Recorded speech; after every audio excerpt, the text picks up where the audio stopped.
Ja, zanimiv datum je danes, če se pogledali na koledar, same dvojke gledamo in če jih dobro preštejemo, jih najdemo kar 6 v današnjem datumu. Kakšen pomen imajo, pa nam bo povedala priznana numerologinja Lili Sorum. Dobro jutro. Dobro jutro. Dobro jutro. Sladko jutro je pri vas danes. Ja, tako smo ga začeli. Pa je to dobro glede na število dvojk? Seveda. Sam je napačno to, da imamo 3 krofe namesto 2. Ja, bo treba še enega, pobrustiti. Se bom žrtvoval, evo. Vse za dobro današnjega datuma. Sicer pa številka 2, oziroma ta datum nekako velja za mojstrski datum, dvojka je nasploh mojstrsko število ali kako? 22. Zaradi tega tudi letošnje leto se smatra kot mojstrsko in današnji datum se pričenja z mojstrskim in končuje z mojstrskim številom. Tako da energije naj bi bile intenzivne. Kaj to pomeni? In kaj pomeni, da bodo energije intenzivne? Mojstrsko leto pomeni, da je energija veliko bolj stabilna. Lansko leto je bilo izrazito neharmonično. 2021 kot kombinacija števil, ki je bila dinamična, bomo temu rekli, turbulentna, stvari niso bile obstojne, niso se obdržale. 2022 je veliko bolj prizemljena energija, kar pa sicer pomeni, da to, kar bomo leto začenjali, ostaja z nami za generacije, ki prihaja. Rezultatov pa ne bomo videli takoj. Se pravi, ne bomo občutili, da smo v nečem uspešni, tako da v bistvu današnji dan je nek zametek nečesa novega, nekih novih, bolj zdravih odločitev, jaz upam, pa tega, da imamo sebe radi ravno zaradi te šestice. 2022 je 6, to simbolizira ljubezen do sebe, materinsko energijo, nežnost, tudi lepoto življenja. Kjer je seštevek 3 krofi, jaz mislim, da so popolnoma prikladni. Ni naključja, vidiš? Zgleda, da res, ja. Ampak kljub vsemu, kaj predstavlja numerologija? Jaz sem kar velik skeptik, moram povedati po pravici. To mi je všeč. Jaz raje vidim, da so ljudje malo skeptični, pa da mogoče potem bolj resno vzamejo, pa bolj spoštujejo to vedo, kot tisti, ki morda prehitro preveč verjamejo, tudi tistim, ki morda niso tako zelo vešči. Torej, numerologija kot veda o številih predvsem razlaga obdobje. To ni prerokovanje, to ni šloganje, jaz nimam kristalne krogle, lahko pa pomaga razumeti določeno obdobje, naše karakteristike, podobno kot astrologija, se pravi, pomaga nam lahko pri vzgoju otrok, pa pri spremembi imena za razliko od astrologije, kjer vsako črko lahko spremenimo v številko. Zakaj bi pa to naredili? In pa koliko ljudi recimo se odloči? Vam bom pa rekla, zelo veliko. V primerjavi z recimo 15 let nazaj danes sprememba imena ni več bom rekla, taka egzotika. Zelo veliko parov se odloča, da tudi mož vzame priimek ženske, se pravi dame neveste. Kar pa jaz opažam v teh mojih 20 letih delovanja je pa to, da dame, ki se ločijo, ko pridejo k meni, je izrazito izstopan neharmoničen prehod iz originalnih izračunov imena in priimka v te z moževim priimkom. Ampak če recimo se odločimo, da bo mož prevzel ženin recimo priimek. Kaj to pomeni? Recimo, a vi lahko pogledate pa rečete, aha, tole pomeni, da bo vajin odnos bolj harmoničen, v določenih primerih absolutno je tako, so pa primeri, ko ni tako, zapravo je fajn mogoče pogledati, pa sigurno tudi s čepcem dvoma, ker ni numerologija zdaj tista čarobna tabletka, sicer bi vsi prišli k meni, pa bi vam jaz dali ime pa priimek, da boste slavni, bogati, lepi, zdravi, karkoli, pač si človek želi, ampak definitivno pa pač neke neharmonije, neke energijske spremembe pa privabi za seboj. Težko si predstavljam, kako ena sprememba črke v imenu ali pa priimku prinese spremembo. Barbara Jerman, recimo, čudovit primer, ona je bila prva v slovenskem prostoru, eno črkico je spremenila, pa tudi sama pravi, da vidi veliko spremembo. Tako da bo zaprobati mogoče. Katero črko bi potem dal ven? Z, se pravi, da bi bila Suana. Suana. Jaz? Ja, ti. A ti, jaz sem za tebe vprašala, dobro. On je rekel, da je skeptik, tako da bi koga drugega predlagal, da eksperimentira. Dobro, v redu. Ja, če bi ti dal kakšno črko, bi ljudje imeli še več težav, ne z izgovorjavo in svojega priimka. Ampak če še ostanemo nekaj trenutkov pri današnjem datumu, glede na to, da smo pač rekli, da je to danes dober dan za nove začetke, kaj naj bi danes počeli? Recimo, priporočate, da bi recimo podpisali novo pogodbo, kupili nov avto, stanovanje, tudi glede zanositve, ste rekli, da je to danes dober dan. Izjemno plodna energija nas danes obdaja, se pravi zaroka, poroka, vse, kjer mi rabimo biti inovativni, kreativni, se pravi, da besedno dajmo kreirati tisto, česar si želimo. Včasih je že to, da mi verjamemo dovolj. Tako da, če je to nek datum, če verjamemo ali pa ne v njega, nas lahko vsekakor podpira. Tako kot nas lahko podpira tudi nek obesek, čeprav morda nima ravno čudežnih moči. Tako da tisto, kar smo si mi kot otrok želeli, pa je bilo mogoče takrat nedosegljivo. Se dajmo zavedati, da se življenje v teh 20, 30, 50 letih krepko spremenilo. 50 let nazaj, če bi nekomu razlagali videoklic pa Zoom, bi mislil, da se nam je popolnoma zmešalo, danes je to popolnoma normalno. Kaj bo šele normalno čez 10 let, čez 2 leti?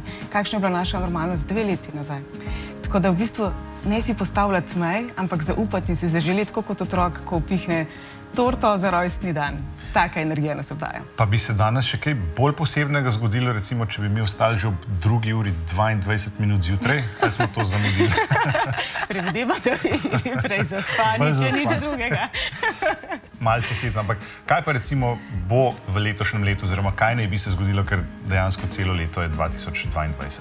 Se pravi, letos polagamo temelje za generacije, ki prihajajo. Vse to počnemo vedno, to je dejstvo. Ampak letos bojo te stvari malo bolj trajne, zato bi rekla, kljub vsemu hecu delujemo odgovorno. 2022 bo leto, ko bodo tudi podnebne spremembe veliko bolj v ospredju, 2022 povezujemo z mati zemljo, se pravi, tudi sama narava bo želela nekako zharmonizirati vso neravnovesje, ki smo ga, nažalost, ljudje povzročili.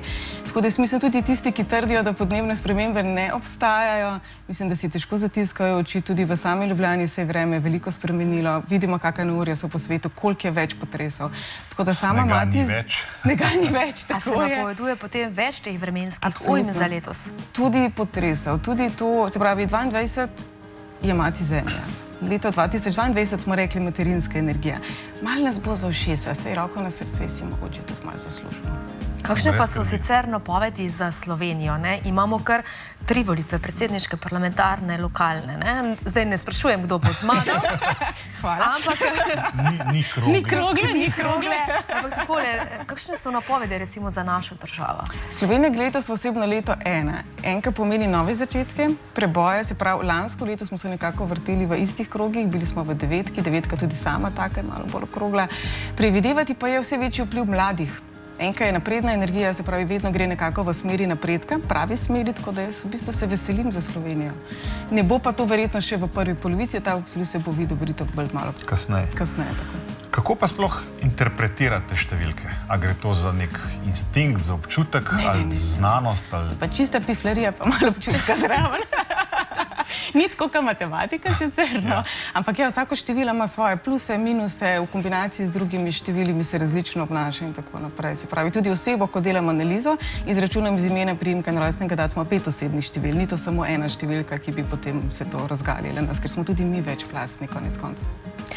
Ja, katere podatke pa potem ljudje, ki pridejo do vas, vam morajo dati, rekli ste že, ne? In rojstni datum, ime, priimek. In priimek ob rojstvu, vedno se računa ob rojstvu. A potem te ljudi morda, ne vem, spremljate tudi napredek, a se kaj oglasijo? Oglasijo se, to je sicer super izkušnja, ne? Ko recimo zelo veliko zanimanje počajno, kaj me čaka drugo leto, ne? Ne zanimivo potem vsako leto iste obraze videti in spremljati kakšne stvari, ampak načeloma pa ne, nisem nagnjena k temu, da bi potem po Facebooku gledala, kako se je kaj obrnilo in spremenilo. Ampak je pa fajn dobiti nazaj feedback pri določenih spremembah, pa pri tem, da ljudje mogoče sebe malo bolj razumejo, zakaj na določen način funkcionirajo. Pa to, glede na to, da dejansko vi lahko pogledate recimo ali pa napoveste, kaj se bo zgodilo glede na zaporedje določenih števil. Zakaj potem se človeštvo, ne vem, kako bi lahko temu rekla, postavi na noge, spametuje, potem dela v dobrobit sebi? Zakaj še vedno ponavljamo iste napake? Dobro vprašanje, to se tudi jaz veliko krat sprašujem, glede na to, da če gledamo napovedi, v bistvu vsi podobno napovedujemo, tudi astrologi, tudi ko govorimo o razlagi Feng Shui in tako naprej. Ne vem, bi si želela, da bi mogoče malo bolj tudi opozorile znake same narave upoštevala. Saj življenje je zelo jasno in glasno sporoča določene stvari, pa smo potem mi tisti, ki včasih nočemo slišati. Numerologija je precej stara, že stari Grki pa v Rimu so se s tem ukvarjali. Tudi Indijanci, recimo. Vse te stare kulture so jim bile številke blizu. Ampak preprosto velja, recimo, da je kakšno število bolj srečno, manj ali pa recimo za 13. petek 13. ki se ga vsi recimo tako bojijo. Ne, karmična števila so pravzaprav 13, 14, 16 in najmočnejše je ravno 19. Sicer pa numerologija uči, da nič ni dobro in slabo. Vse pa ima plus in minus, vse prinaša lekcije, če se jih želimo naučiti in s tem darila in pa seveda neke blagoslove. Tudi te dvojke, ki so danes tako zelo v obilju, so nekoliko ekstremne, zato pravim intenzivna energija. Dvojka simbolizira eno in drugo plat zgodbe, se pravi, danes smo lahko po eni strani ful dober, po naslednjem trenutku nam čez udar na bed, da po domače rečem.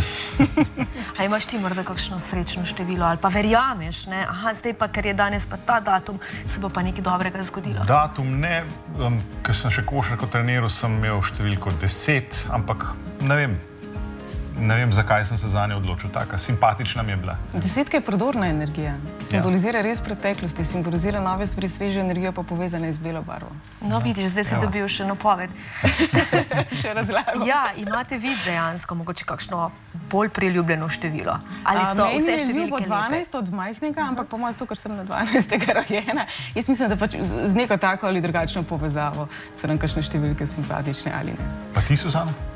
Jaz pa ne vem, meni pa je 5 bila vedno všeč. Spremembe, strast. Tudi v šoli, ne? Tudi v šoli, predvsem takrat, ja. Mogoče iz tistega obdobja, ja, še to izvira. Ampak ne iz fakultete, ne? Ne iz fakultete. Ni bilo dobro, ne? Tako osnovna šola. Ampak, a ljudje radi pridejo recimo do vas, da jim pač, ne vem, poveste kaj dobrega? Saj smo že rekli, ne, radi vseeno malo pokukamo, kaj se bo zgodilo, ne, kakšne napovedi. To nas vedno zanima. Se mi zdi to razumevanje, zakaj se nam nekaj dogaja, tisto, kar je najbolj dragoceno. In tukaj gre potem običajno res za glas od ust do usta. Tako da ja, kar, sploh ob koncu leta, v pričetku leta. Pa tudi sicer, bom rekla, da lansko leto sem imela ogromno svetovanj odnosov. Ko smo govorili, da je leto 2020 leto ločitev, v bistvu sploh moj občutek ni tak. Veliko več teh, bom rekla, razhajanj je bilo prisotnih lansko leto. Mogoče, kakšne so številke kaj za našo oddajo? Ja, začeli smo 20. septembra 2021. Aha, v 21. lahko tako na hitro. Lahko tako na hitro.